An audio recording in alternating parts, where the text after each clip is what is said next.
How to use source filter on Shein application. Are you guys facing issues to use source filter on Shein app? If that's so, then this video might help you out. Without further ado, let's dive into it. First of all, open Shein app on your mobile device. Once you open the Shein app, log in into your account with your registered email and password.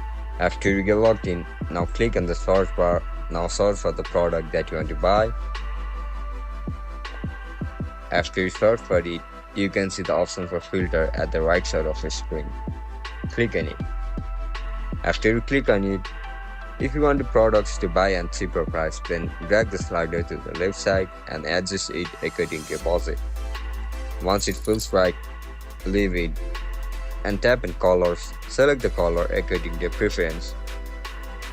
After you select it, tap on done. Once you click on done, interested product will be shown on your screen. And that's it, guys.